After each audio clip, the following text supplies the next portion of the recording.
Welcome to this episode of Fantasy Baseball Picks and Bets presented by Prize Picks on the Mayo Media Network. I am Garion Thorne, and we are breaking down everything you need to know for Monday, July 26th, and the 7-game featured slate that kicks off just past 7 p.m.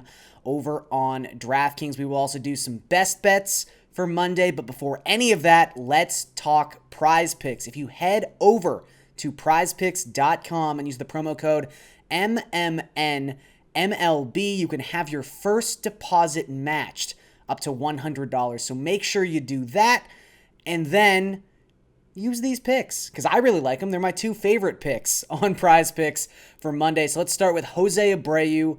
The Chicago White Sox are going up against Mike Minor and the Kansas City Royals. And we know Abreu crushes left-handed pitching. He's done it essentially the entire time he's been in the majors, but this season, 2021 specifically, he has a 337 isolated power and a 145 WRC plus against southpaws, and those numbers have gotten considerably better recently. In the month of July, small sample, but still, month of July, Jose Abreu is 7 for his last 16 within the split with 4 extra base hits in that span of time. So he's really, really hot at the plate right now, specifically against left-handed pitchers. So I think he'll go over 8 fantasy points. The other play I like on Monday's slate, the late game, Mitch Haniger to go under 7 fantasy points. I know this one's a little risky. Haniger has been on fire in the month of July. He's got 7 home runs in the month. And again, it's a month where there was a week off in the middle. So that's a pretty good home run total for Mitch Haniger, who now has 25 for the season. However, Haniger has hit considerably better on the road so far in 2021. In fact, his OPS away from Seattle is 933. In Seattle, it's just 765. So that's one thing to consider with the Mariners playing at home on Monday. The other big part of this, Luis Garcia is taking the mound for the Astros. And if there's one thing Garcia has done exceedingly well so far this season, it is neutralizing right-handed batters. Righties this season are hitting just 158 with a 235 WOBA off of Garcia.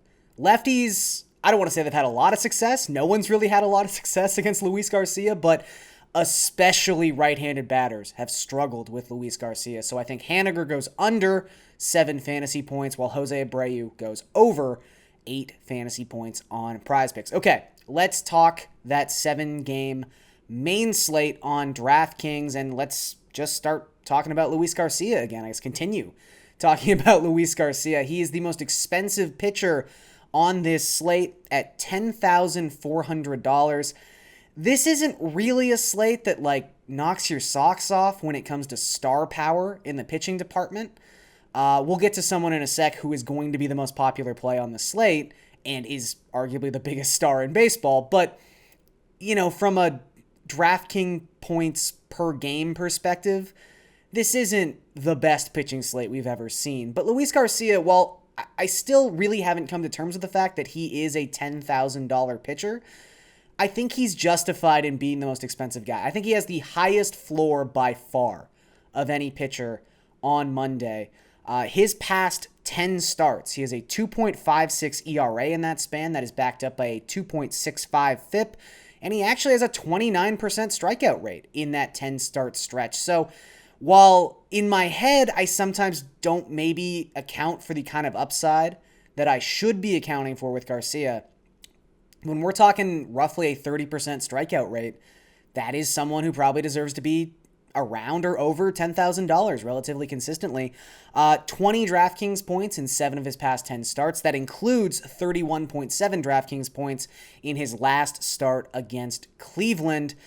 And Seattle's a pretty good matchup. The last 2 weeks, Seattle has a 26.5% strikeout rate. That is the second highest mark in all of baseball. They also have a 12.2% swinging strike rate, which is the fourth highest mark in baseball. So should be a lot of strikeouts for Luis Garcia. And considering how well he's been pitching the past 2 months, again, he's expensive, but I think he's viable on Monday. Okay, let's get to Mr. Popularity, Shohei Ohtani. Again, this is just everyone's favorite player right now. But he is $9,200, and he gets the best matchup you could possibly draw. He gets the Colorado Rockies, not in Colorado.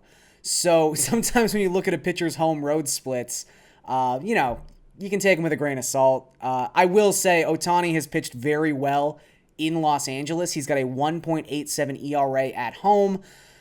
The advanced numbers really say that he's been the same guy home and away. He's just gotten a little unlucky when he's been pitching on the road. But hey, he's pitching at home. He's been good at home. And again, if he's pitching at home against Colorado, that means he's not pitching in the altitude at Coors Field. So it is important, the location of this game, because Colorado, a 106 isolated power, a 262 WOBA. They are also dead last in WRC plus away from Colorado. They just can't hit when they're on the road. They're terrible. And Ohtani has allowed 2 earned runs or fewer in 6 of his past 7 starts, and he's got a 31.1% strikeout rate for the season. So he checks every single box. I just think he's going to be, on a slate this small, I would say 45 to 50% owned. That might even be underselling it. Ohtani is just going to be uber popular. Obviously, I think he's a good play. I wouldn't talk about him if I didn't think that, but you do have to factor in just how popular he's going to be on a slate like this. So if you're playing in a GPP, I'm not saying you can't use him, but I would maybe lean Luis Garcia, just knowing how many people are going to be on the Shohei bandwagon on Monday. The issue you'll also run into, and the reason why Ohtani will be as popular as he's going to be, there's not a lot of value on this slate. Once you get past sort of like the 8K tier, which is okay, there's a huge, precipitous drop-off when you get below $7,000. You've got Michael Pineda at $6,900. He's got a 400 opponent WOBA and just an 11% strikeout rate his past 5 starts. You've got Howard at $6,400. Spencer Howard, who, yes, a lot of prospect pedigree with that name, but he has not been pitching deep into games with Philadelphia. He also hasn't been very successful, but his last start, 41 pitches. I wouldn't expect him to really go much further than that in this start either, so you just can't use him above $6,000. You've got Matt Manning at $5,800. He has looked slightly better his last 2 starts, but does a start against Texas really count? Is that something you can say like, hey, he's definitely better now. He beat Texas. I don't know. 5,800's not a lot, but we're talking about someone with a 10.5% strikeout rate in his 6 career starts. So another guy with a lot of prospect pedigree, but just we haven't seen the results yet in the areas that matter at the major league level. Then you've got like Darren McCoggan. I'm not even probably pronouncing that right, but he's making his 2nd career start for the Mariners.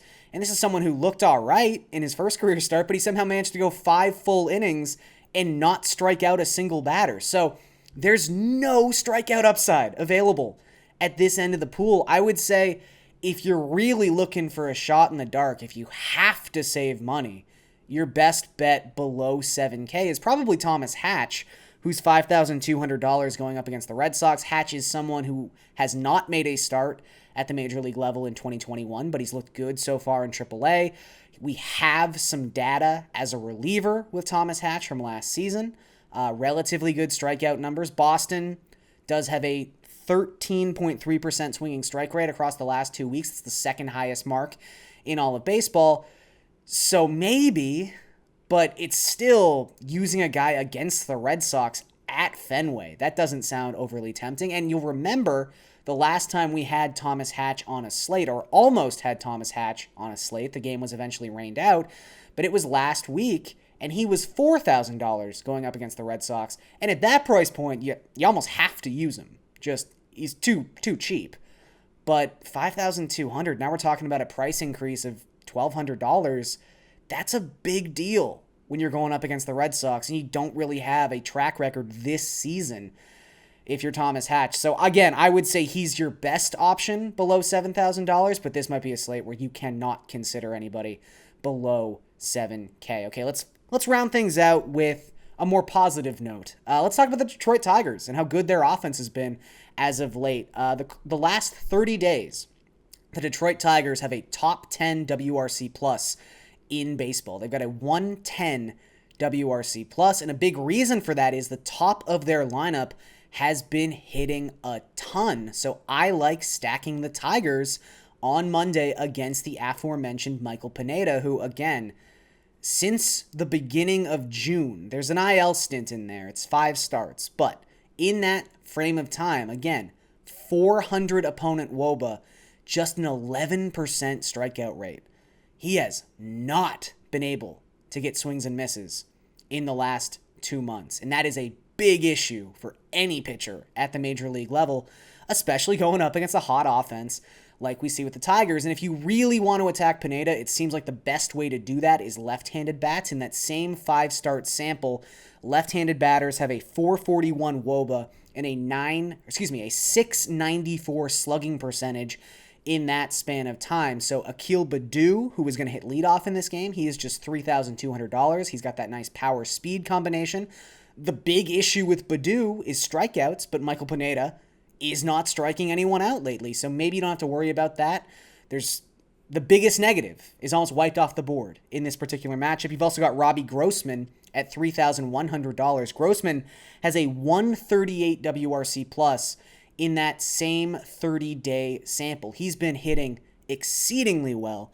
You can also think about Heimer Candelario, who, another left-handed bat, is $3,700. He's got a 142 WRC plus in that 30-day sample. And then, you run out of left-handed bats at a certain point. You can use some righties too. So Jonathan Scope, has cooled down a little bit, but still hitting above average. He's $4,700, which maybe is too expensive for him. But when we're talking about a Tigers stack, considering for the other top guys in their lineup, you're paying 3.7, 3.2, 3.1. Cumulatively, this is one of the cheapest stacks available, and it's a really good one. So I love stacking the Tigers on Monday. Let's now head over to the so good DraftKings Sportsbook. We'll talk about some favorite bets for Monday's slate. Let's start with the White Sox. So we talked about this a little bit with Jose Abreu specifically, but the White Sox hit left-handed pitching. That's what they do. Reports are also very positive that Eloy Jimenez is going to DH in this game. He's going to be activated. He's back. That's a huge bat returning to the middle of this White Sox order, and another guy who can mash left-handed pitching. So I'm a little surprised, even though they're on the road for this game, that the money line for the White Sox is only minus 115. Chicago is 19-7 their past 26 road games against a left-handed starter. They are also 37-14 their past 51 games overall against a left-handed starter. They just win games when teams are using a southpaw. And Dallas Keuchel has been pretty good. I mean, fantasy-wise, not the best guy, but he's been solid, and he's been getting much better as the season's gone along. His numbers in June and July, much better than his numbers in April and May. The White Sox are also 12-6 in the 18 games that Keuchel has started so far in 2021. So I like White Sox money line. I also like Red Sox money line. This is basically a pick'em. It's minus 110 right now. You're getting the Red Sox at home, one of the best teams in baseball. Yes, the Blue Jays are good, but the Blue Jays have a losing record against teams above 500 so far this season, and a big part of that is they have not been able to beat the Red Sox. The Jays are 2-6 in their last 8 games against the Red Sox, including getting swept. It was a 2-game series, but still getting swept in Buffalo last week when they saw the Red Sox, and those games weren't even particularly close. So I just think the Red Sox really should be favored a lot more in this game. It's just as simple as that. The Red Sox also just win games against good teams. They're sort of the anti-Jays in that way. The Red Sox are 7-1 their last 8 home games when they're facing a team above 500. So this is a situation where they have had a lot of success. The reverse is true for the Toronto Blue Jays. So again, at minus 110, I'm getting the best team record-wise in the American League. I will take that every day of the week. So Boston money line, White Sox money line on the DraftKings Sportsbook. And that's going to do it for this episode of Fantasy Baseball Picks and Bets presented by Prize Picks. I am Garion Thorne, and I will catch you guys tomorrow.